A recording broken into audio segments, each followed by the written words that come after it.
Hey guys, welcome back to my channel. It's your girl Omari Videsi. Thanks for clicking on this video. Thanks for joining in. If you're new here, I'm a lifestyle, family, and food blogger living here in Winnipeg, Canada. And I just relocated to Canada with my amazing family, and thanks for joining in. Thanks for clicking on this video. Don't forget to subscribe to my channel. To my subscribers, to my OGs, thanks for always coming back to watch my video. I don't take that for granted. I have a special guest with me. This is the very first time this amazing person, my husband, is gracing um my space. Yes. Is that the right word? It works. It works. This is the first time he's here on my channel officially on my sit down video, and we're here to talk about the most requested topic, which is our relocation journey, our story, why we traveled, why we relocated, and all whatnot. We're here to share our story, our authentic, unadulterated story with you guys, and I hope you guys find it helpful. I hope you enjoy it. I hope you don't regret watching this particular video. And I hope it kind of answers some questions that I've been receiving for the past few weeks or months that we've relocated here. So, can you introduce yourself? What do you mean I should introduce myself? Have you Say not your just name you have now, introduced me now? but My name is just Obi. My hobby. my hobby. That thing kind of, whenever I listen to my videos, it kind of makes me be like, why would I say hobby? Well, for Anyways, those who don't know me, my name is Toby. Omari Bidesi, I also relocated to Canada.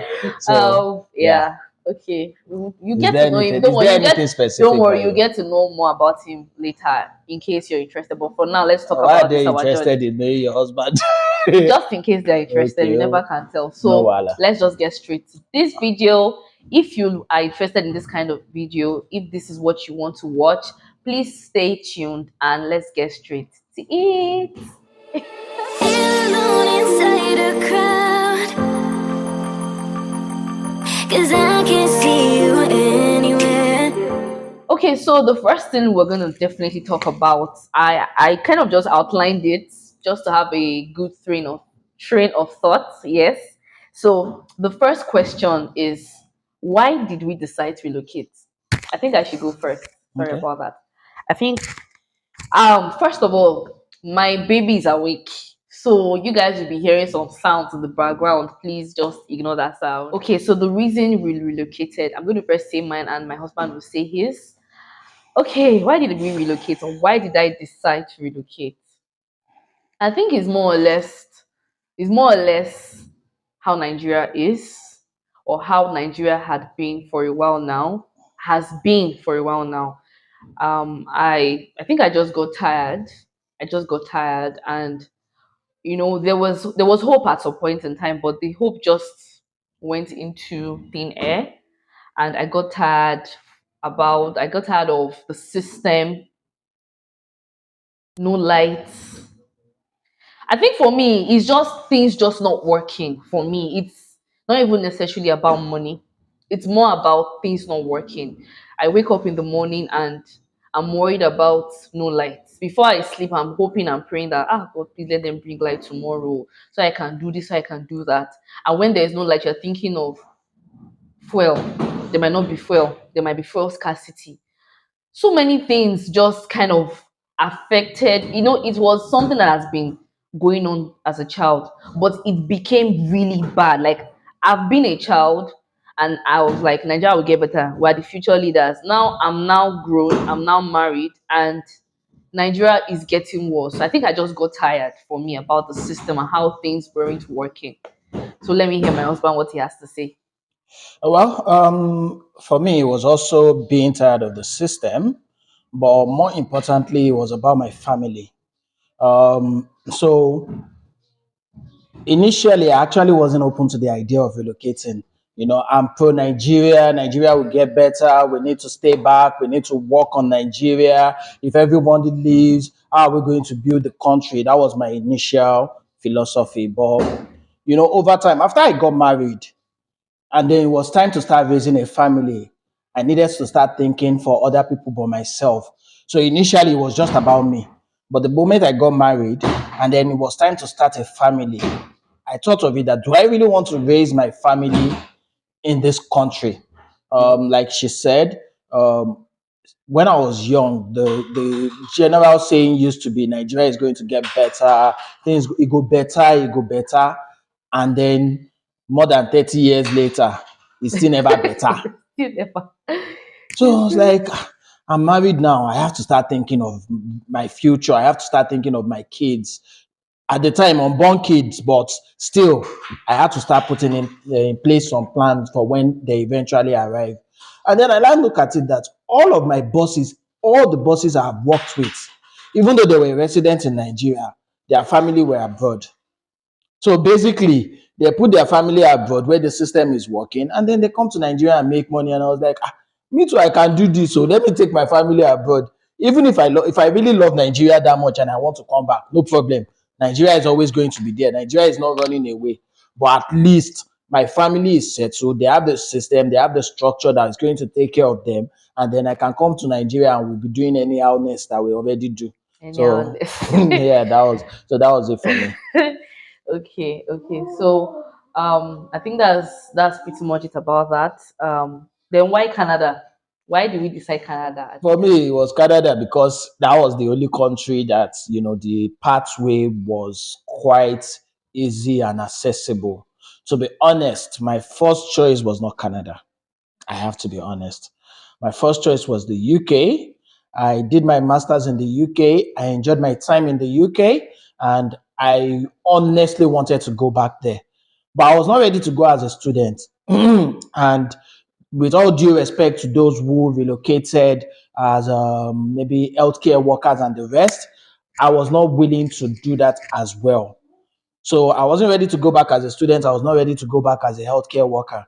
And there's the pathways to relocating to the UK is not as accessible or as what's the word now, as transparent as that of Canada.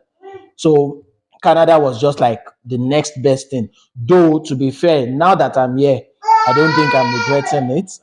Obviously, I love this country as well. I've only been here for a couple of months, but yeah, I'm beginning to love it, and I don't think I regret it. So for you, why Canada? okay. So well, I've always known that he's a pro UK. Till now, he still talks about UK Derby, which is where he schooled.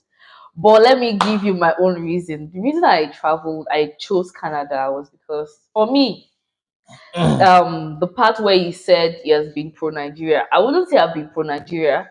I've just not been pro relocation. Like growing up, I didn't mind spending vacations abroad or maybe furthering my academics abroad, but I'm always like, I like Nigeria.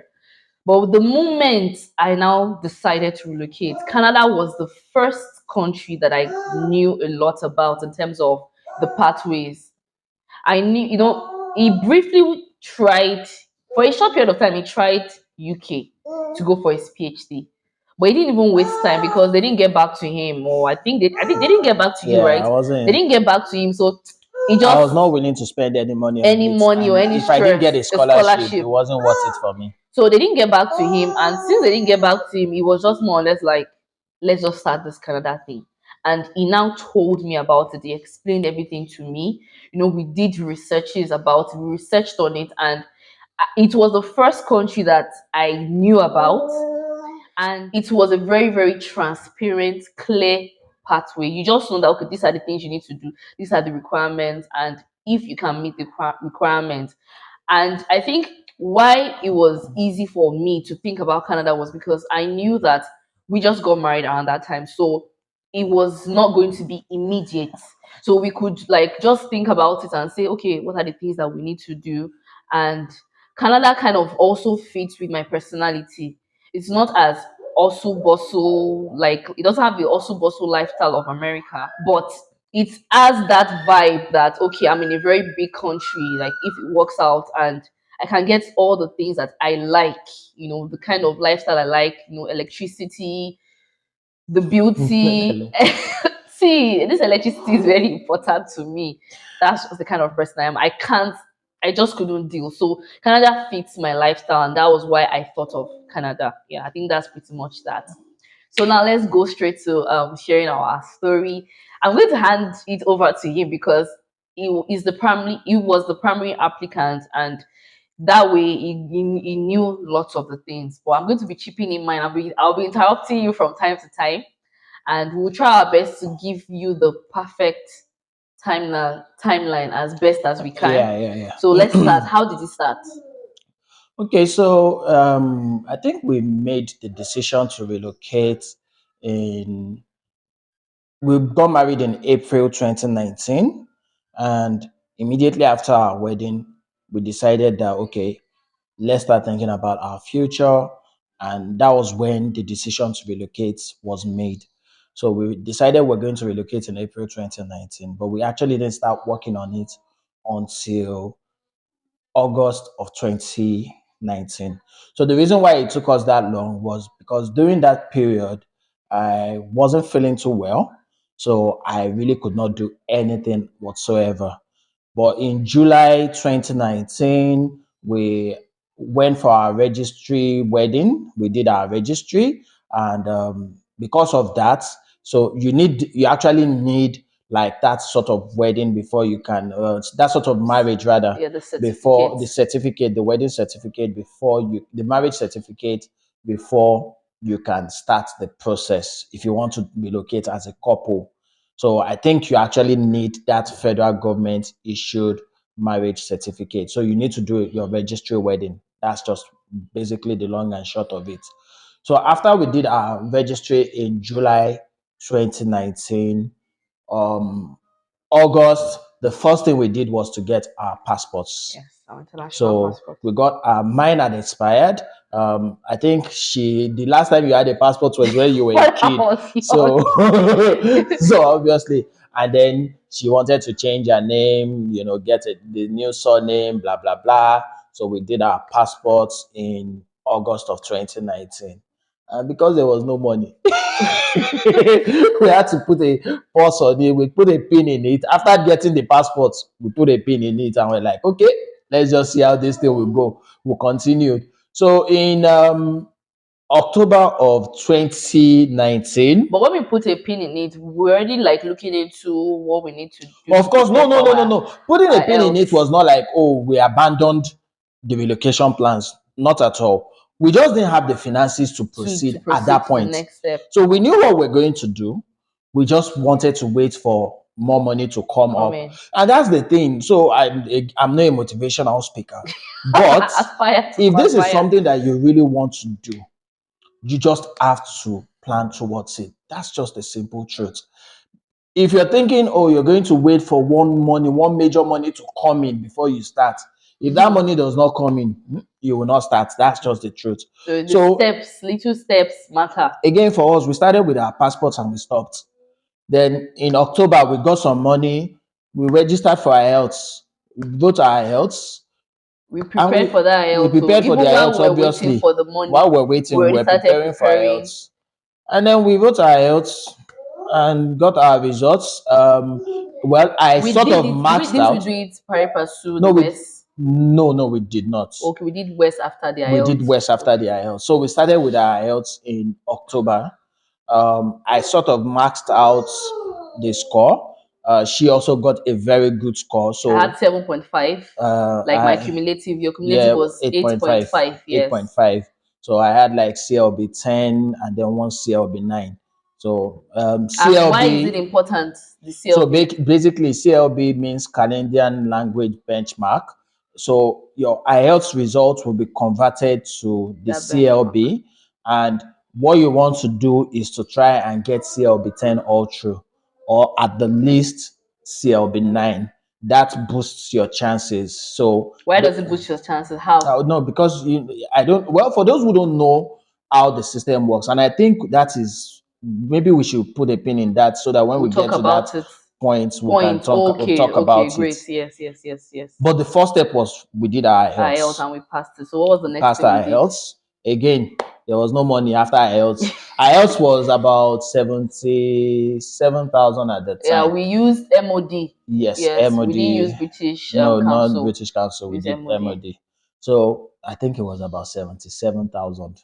I'm It not wasn't certain. hot cake then. It was just becoming really No, popular. it's 83 now. So, Yeah, so it so was it's not just like it's that different, but that's 5,000 naira. Yeah, 5,000 naira is something, it's sure. something. Yeah, okay. So did IELTS, put a pin in it, waited again. Then in November, after you get paid at the end of the month, you okay, That's how the do we next thing. divert some of these funds towards the relocation plan and then keep the rest for food at home? So in November, we started the process of WES. West. WES is when you evaluate your certificates from Nigeria, Your your academic academic certificates. So basically, it's just to check the standard. So whatever certificate you have in Nigeria, you are checking the Canadian equivalent equivalent. of it. So if you attended a university, if you have a bachelor's degree from Nigeria, West, depending on the West evaluation, we also evaluate it to be equivalent to a Canadian bachelor's degree. So basically, that's what West was about. So in November, we started the process of West, applied for our transcripts. We both attended Unilag, applied for, she went to College of Medicine. Medicine, mine was at Akoka.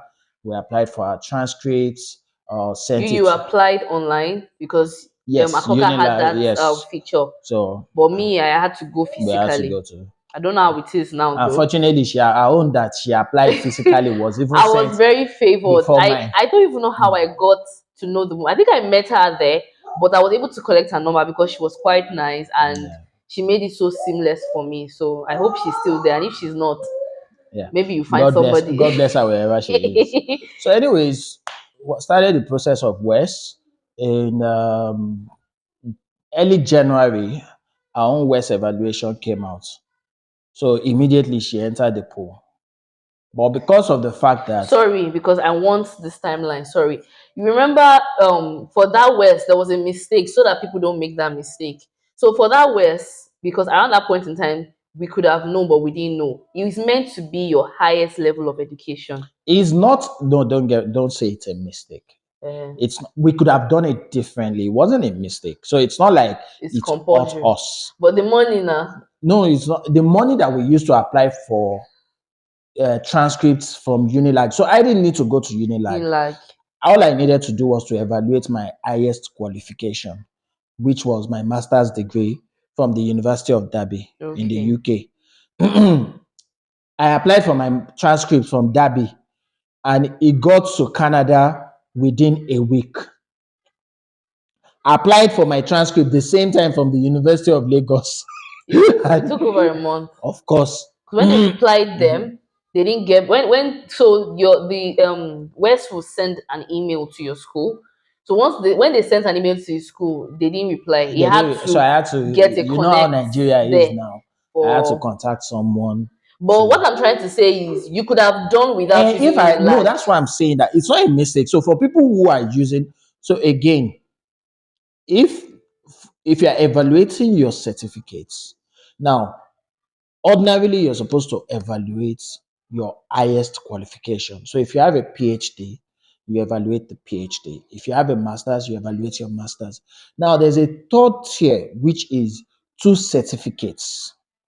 So if you are combining two certificates, say for instance, you've attended a polytechnic rather, and you have an OND, and then you also have a BSc, that gives you a higher mark than somebody who only attended a university and has a BSc.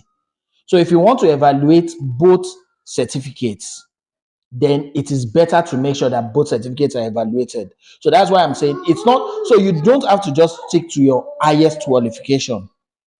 If you're evaluating two certificates, then make sure that you send both certificates to West. To West. But So that if means if you have two low qualifications, like two exactly, BSc or two undergraduates, exactly, two evaluate them BSc, two together undergraduates, one professional qualification, and one one polytechnic. polytechnic or university. Make sure that both certificates are evaluated. So for me now, because mine was a master's, You which could is have just higher done than with that. two certificates. I could have just stuck with that. Okay. So that's why I said it's not like it was a yes. In my own In his own case, case, I didn't need to he go through was the stress of undergraduate applying to Unilag. I could have just stuck with with Derby, Debbie. and my evaluation would have come out much earlier. All But right. it doesn't matter. We are here now, so Let's it continue. really doesn't matter. Yeah. So again, so when our results came out, when our West evaluation came out, she entered the poll, but I'm the laughing score because of something. was that. When we went to go celebrate it. Oh no, no, we Oh, we celebrated celebrated. our IELTS Oh, result. Let okay. me give you that small gist. So when we did our IELTS, before we even applied for the West, no, when we did the IELTS, have we done the West before we got our IELTS results? Our IELTS result came out October 24th, so no. Okay. So around that time the cutoff was like, 460, 460 something. The highest was 470. So um we got we got 460. I think yours was 460 when we calculated it. So even if you're not in the pool, you can calculate your scores. So with my health and his health results, we just did the calculation, and his was because we're going to make him the primary applicant because he has masters and he just has a lot of things that was going to benefit. Plus, he now aced the IL. So we used this and he got 460. And we were so We were happy. We jubilant. went to is this Sweet Sensation we went to Sweet Sensation, we went to go and eat. Yeah, it was just the two of us at the time. So We were so happy, like we were so certain that we will get ITA like the next time or maybe next two draws that and they no, do. no, no, we were not. So we at the time we had not yet done West. But we just But assumed because we that knew that our score by the time we finished West, I know I have a master's degree and I know that the evaluation would definitely come out as a master's degree. So we did the calculation based on our IELTS results, and my score was going to be 460. And at the time, at the start of 2019, the cutoff was 438 or something. I think end of 2018, start of 2019, the cutoff was about 430 something. And that was the last I knew of it. So I was not aware that the cutoff had gradually been increasing. So when we saw 460, we're like, 460, we're going to Canada.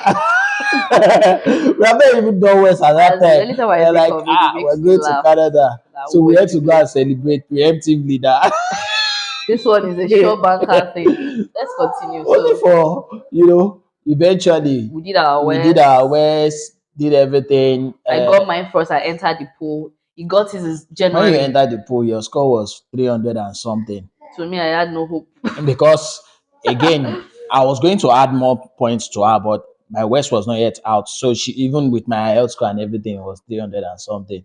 And that's Uh, simply because I had no masters, and I yeah, think that's no, it was not majorly it. just And I because, also didn't ace my yes, health. I But health. even if I had aced my health, I wouldn't have You would gotten have gotten 400 and something, but you still wouldn't I've have gotten gotten that enough extra points mark to that earn to get an ITA. okay, okay. So eventually, my West results, I mean, my West evaluation also came out. That was on the 20th of January 2020. And that was when immediately I got it, I entered the pool. And my score, of course, like I knew, was 460.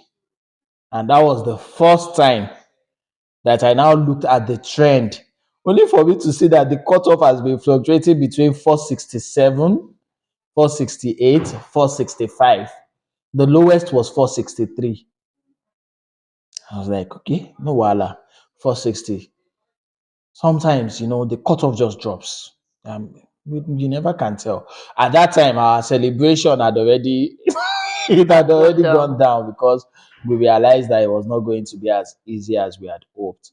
So we're hoping that the cutoff was going to drop to 460. So again, for those who don't understand how the pool works, so after you have gotten your IELTS, your West. WES evaluation, or any other evaluation, it's not just WES, your Canadian equivalency evaluation, it could be ICAS, and there are other bodies as well. So after you have gotten those done, then you will now enter into a pool of all the candidates, which is called the Federal Skilled Worker Pool. Basically, what that does is to now pit you against other eligible candidates.